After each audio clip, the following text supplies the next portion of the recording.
शुरू करें। सिराज जी जोहार।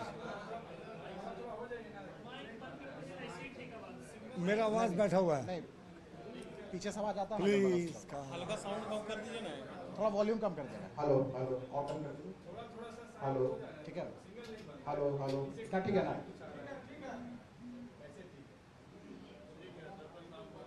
सभी साथियों को जोहार। मीडिया सेंटर में आयोजित इस प्रेस वार्ता में मंच पर उपस्थित पार्टी के प्रदेश प्रवक्ता श्रीमान प्रतुल साहदेव जी, मैं उनका इस मंच पर स्वागत अभिनंदन जोहार करता हूं। बगल में बैठे श्रीमान तारिक इमरान जी, जो अपने मीडिया विभाग के साथ संयोजक है, मैं उनका भी इस मंच पर स्वागत अभिनंदन जोहार करता हूं। श्रीमान प्रतुल साहदेव जी से आग्रह करता हूं कि आज की इस प्रेस वार्ता में अपनी बात को रखें। बहुत धन्यवाद अशोक जी, बहुत धन्यवाद। मेरे साथ प्रेस के आए हुए मित्रों का, तारिक भाई के साथ मैं आप सभी का स्वागत करता हूं। मित्रों, आज का हमारा प्रेस वार्ता दो हिस्सों में है। पहले हिस्से में सैम पित्रोदा ने जो कहा वो राष्ट्रीय मुद्दा है, उसके ऊपर हमारी टिप्पणी है, लेकिन इंतजार कीजिएगा अंतिम खंड का, जब हम आपके सामने एक बहुत बड़ा राज्य सरकार को लेकर खुलासा करके ये सिद्ध करेंगे कि इस राज्य में भ्रष्टाचारी जो है ना वो मुख्यमंत्री से भी ऊपर है। तो पहले हिस्से की ओर आते हैं। सैम पित्रोदा ने जो नस्लीय टिप्पणी की और अब उससे जो कांग्रेस डैमेज कंट्रोल करने की कोशिश कर रही है, मुझे लगता है बहुत देर हो गई। It's a case of too little too late.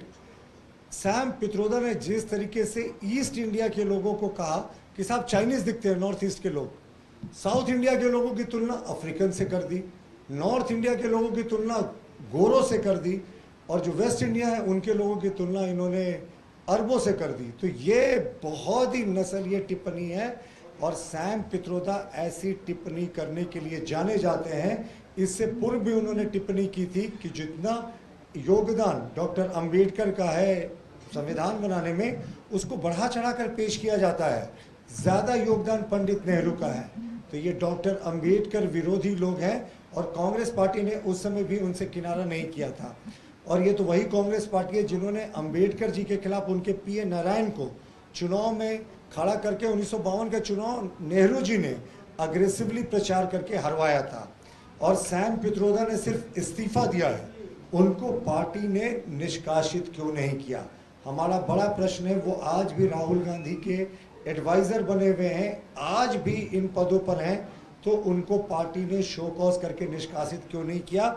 और हाल के दिनों में ये मुझे लगता है इतना ओछी राजनीति का बयान प्रधानमंत्री जी की गालियों को छोड़ दे तो शायद ही हमने सुना हो। जब नस्लीय टिप्पणी हो रही है साहब, लोगों के चमड़े के रंग पर टिप्पणी कर रही हो कांग्रेस, और सिर्फ एक रस्म अदायगी हो रही है।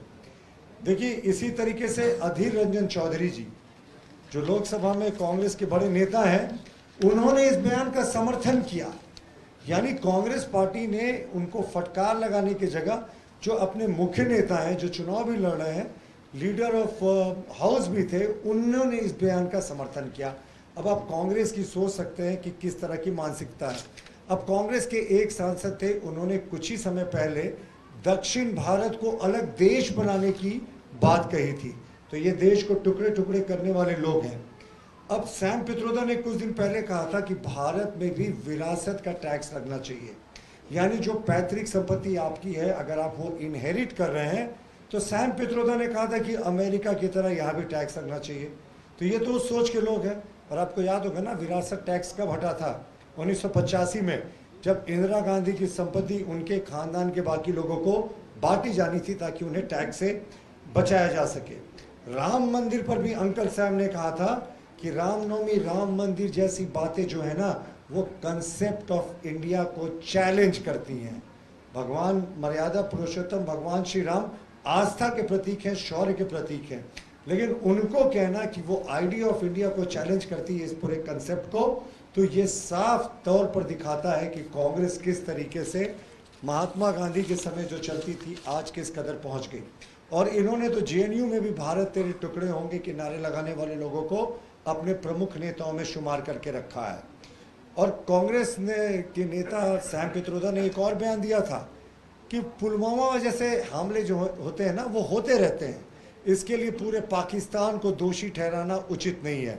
मुंबई अटैक जब हुआ था तो इन्होंने कहा कि ये चंद आतंकवादियों की वारदात है, भारत को पाकिस्तान पर इस मुद्दे को लेकर आक्रमण नहीं करना चाहिए क्योंकि पूरा पाकिस्तान इस पर रिस्पॉन्सिबल नहीं है। तो हमें लगता है कि आज जो पाकिस्तान के कुछ नेता हैं जो कहते हैं राहुल गांधी को चुनाव जीतना चाहिए और राहुल गांधी अच्छे प्रधानमंत्री बनेंगे, मतलब सरहद पार से राहुल गांधी को प्रधानमंत्री बनाने की जो मांग आ रही है, ये तो अंकल सैम ने बहुत पहले इसके नींव रख दी थी। उन्होंने ये भी कहा था कि जो मिडिल क्लास है हमारे देश का, जो एक तरीके से फाउंडेशन करता है गरीबों के साथ, किसानों के साथ, मजदूरों के साथ, कि मिडिल क्लास को ज़्यादा नखरा नहीं करना चाहिए और उनको टैक्सेस के लिए और उनको अपना बलिदान देने के लिए, अपनी जेबें ढीली करने के लिए तैयार रहना चाहिए। तो ये थे अंकल सैम की सोच।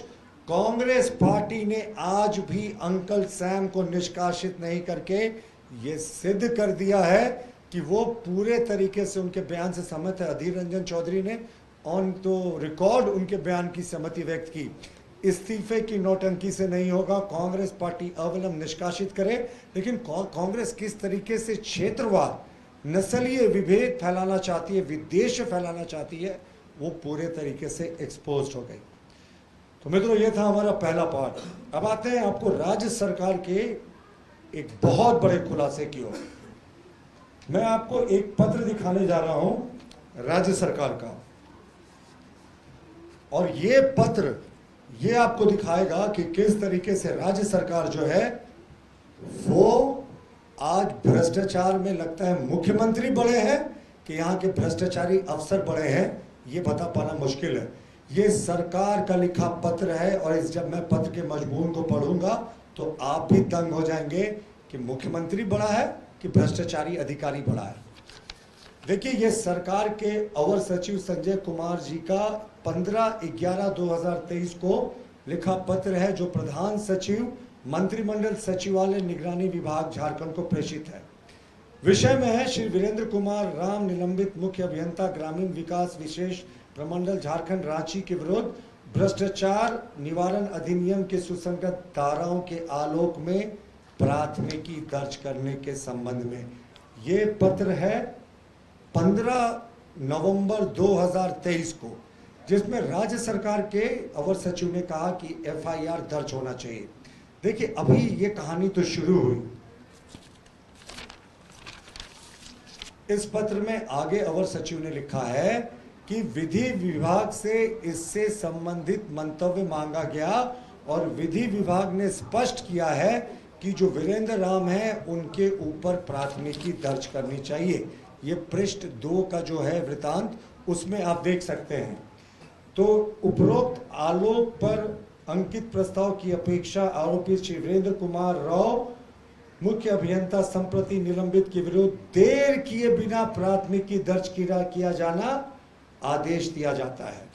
और इसका सबसे इंटरेस्टिंग पार्ट, इसका जो अंतिम पार्ट है, अंतिम लाइन है, माननीय मुख्यमंत्री का प्रस्ताव पर अनुमोदन प्राप्त है।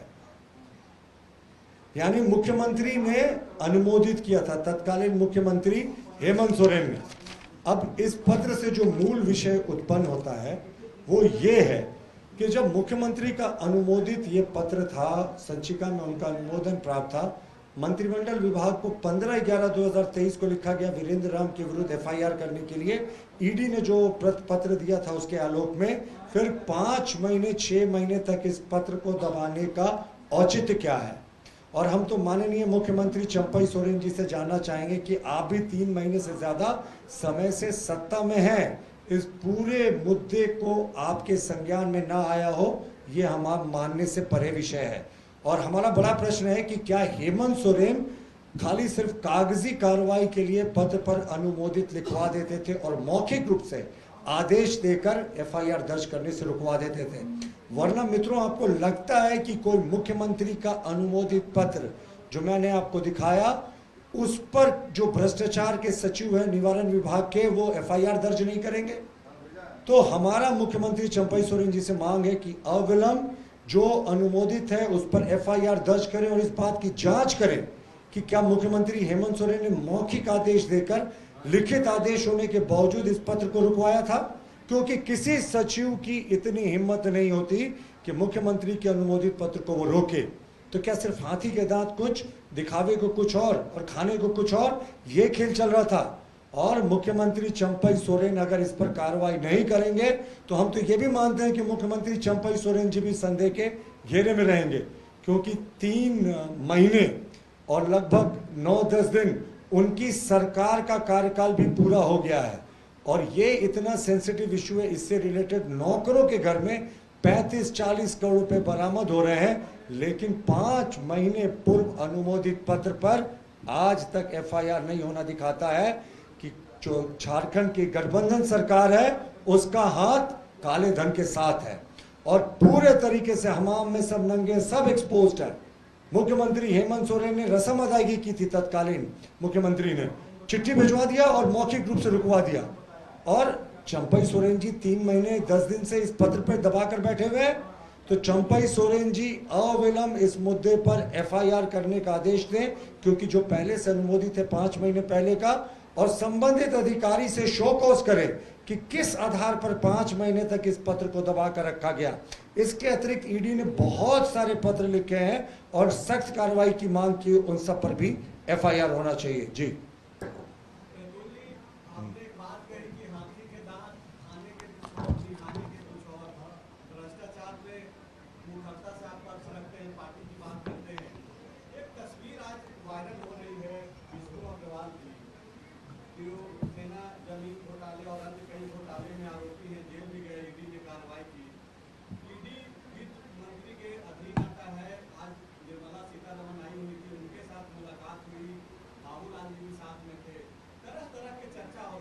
अब मैं जवाब दूं। देखिए क्या थे ना उस दिन, उस समय का पूरा आप दृश्य आपको समझना होगा। ये पहला तो भारतीय जनता पार्टी का कार्यक्रम नहीं था। बाबूलाल मरांडी जी अतिथि के रूप में आमंत्रित थे, निर्मला सीतारमण जी आई हुई थी और वहाँ लोगों की भीड़ लगी हुई थी, कतार लगी हुई थी तस्वीर खिंचाने के लिए। और अगर उसी में किसी ने चैम्बर के कार्यक्रम में चैम्बर के किसी अतिथि ने जाकर तस्वीर खिंचा ली तो उसका, अगर उसको लगता है कि उसका पाप या गुनाह इस तस्वीर के जरिए कम होगा, अब कंफ्यूजन में साहब, ये नरेंद्र मोदी जी का न्यू इंडिया है। ऐसी तस्वीरों से कोई प्रभाव नहीं पड़ता। भ्रष्टाचार के खिलाफ जो हमारा 0 टॉलरेंस है वो चलता रहेगा और तस्वीर कोई किसी के साथ खिंचा सकता, कोई जांच में कोताही नहीं बरती जाएगी। और जो ऑफेंडर्स हैं, जो मनी लॉन्ड्रिंग के ऑफेंडर्स हैं, मनी लॉन्ड्रिंग को सुप्रीम कोर्ट ने माना है टेररिज्म के बराबर का अपराध। तो किसी का पाप अगर किसी को लगता है कि तस्वीर खिंचाने से कम हो गया तो वो कंफ्यूजन में है। यह तो मैं बता रहा हूं कि भीड़ में खींची हुई तस्वीर। अशोक जी जरा 1 मिनट पकड़ लेंगे, मैं आपको कुछ तस्वीरें दिखाता हूं। मैं आपको ये पहली तस्वीर दिखा रहा हूं सलमान निजामी के साथ राहुल गांधी की। सलमान निजामी के साथ राहुल गांधी की, ये तो पोज करके खिंचाया हुआ है साहब। वो तो जो पिक्चर थी वो भीड़ का था, जो बाबूलाल का बता रहे हैं। सलाम निजामी ने कहा था कि कश्मीर में जो घुसेगा उसको जला देंगे, कश्मीर में जो इन्वेस्टमेंट की सोचेगा लाशें बिछ जाएंगे। उसके साथ राहुल गांधी की तस्वीर। एक और मैं तस्वीर आपको दिखा रहा हूं, ये लेबर पार्टी के एमपी हैं जेरेमी कोरबिन, जिन्होंने कहा था कि पाकिस्तान का जो स्टैंड है कश्मीर को लेकर कि यहाँ फॉरेन इन्वेस्टमेंट नहीं आना चाहिए, वो बिल्कुल सही है। और राहुल गांधी के कंधे पर हाथ डालकर फोटो खिंचवा रहे हैं और अंकल सैम भी आपको इस तस्वीर में दिख रहे हैं। ये तो पोज मारकर खींची गई तस्वीरें हैं। वो तो भीड़ के एक हिस्से में किसी ने आकर फोटो खिंचवा लिया, उसकी तस्वीर थी। लेकिन मैं फिर से कह रहा हूं, नरेंद्र मोदी, मुझे खत्म करने दे संजय जी, ये नरेंद्र मोदी जी का करप्शन के खिलाफ मुहिम में कोई कोताही नहीं बरता जाएगा।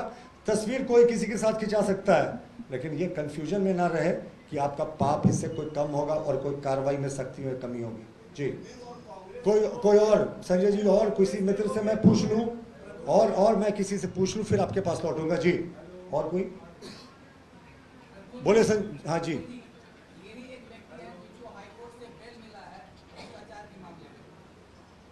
फिर से बोले। हाईकोर्ट से बेल मिला।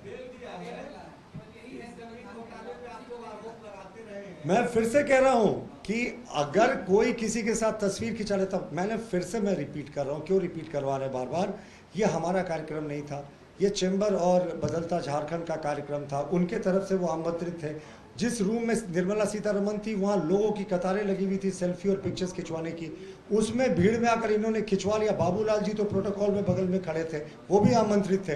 तो अगर किसी को मुझे जवाब देने का मौका दे मेरे मित्र, उसके बाद जितना चाहे प्रश्न कर ले। उसके बाद अगर किसी को लगता है कि यह तस्वीर से किसी का पाप कम हो जाएगा, तो यकीन मानिए किसी का पाप कम नहीं होने वाला, किसी का गुनाह कम नहीं होने वाला। कंफ्यूजन में कोई ना रहे, ऐसी तस्वीरों से कोई फर्क नहीं पड़ता। जी, तीसरा प्रश्न आपका संजय जी। इसी बीच और किसी का प्रश्न है तो ले लें और आने दीजिए, दूसरों को मौका देना, फिर तो लौटते ही आपके पास ना। ऐसा नहीं, आप डिसाइड नहीं करें कृपया। और कोई है तो फिर मैं उनके पास लौटूंगा। बाबूलाल जी पहचान नहीं पाए। बाबूलाल जी की कौन सी मित्रता है विष्णु अग्रवाल से? आप बातों को तोड़ मरोड़ कर क्यों पेश कर रहे हैं? मैं यहाँ खड़ा हूँ, ये यहाँ खड़े हैं, लाइन लगी हुई है, कोई फोटो आके खिंचा लिया वो बुके देते हुए, तो उसको इतना हायतौमा मचाने की क्या आवश्यकता? मैंने तो दिखाया कि राष्ट्र विरोधी लोगों के साथ राहुल गांधी कंधे में हाथ डालकर पोज करते हुए फोटो खिंचाते हैं। और मैं फिर से लास्ट टाइम कह रहा हूँ, इस तस्वीर से किसी का गुनाह कम नहीं होगा। जिसने जो पाप किया वो जरूर होगा। जी रिजवान,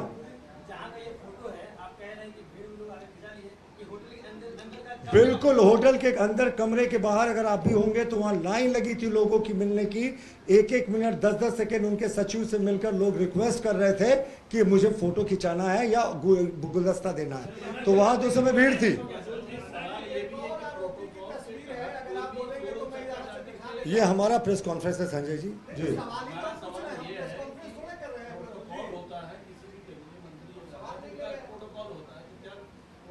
देखिए, ये प्रोटोकॉल नहीं, चोर उचक्का। देखिए ये अब ये प्रश्न ना चैम्बर ऑफ कॉमर्स ने किन अतिथियों को निर्धारित किया था मिलने का, या बदलता झारखंड जो एनजीओ है जिसने इस कार्यक्रम को आयोजित किया था, उसने किन लोगों को दिया था उनके साथ टाइम करने का। इसमें ना भारतीय जनता पार्टी का लेना देना था, ना ही माफ कीजिएगा, ना ही केंद्र सरकार का कोई लेना देना था। हाँ, मैं फिर से कह रहा हूँ कि अगर कंफ्यूजन में है कोई कुछ देर के लिए ना कि एक तस्वीर खिंचाकर वो चमका लेंगे, तो वो दिन लग गए।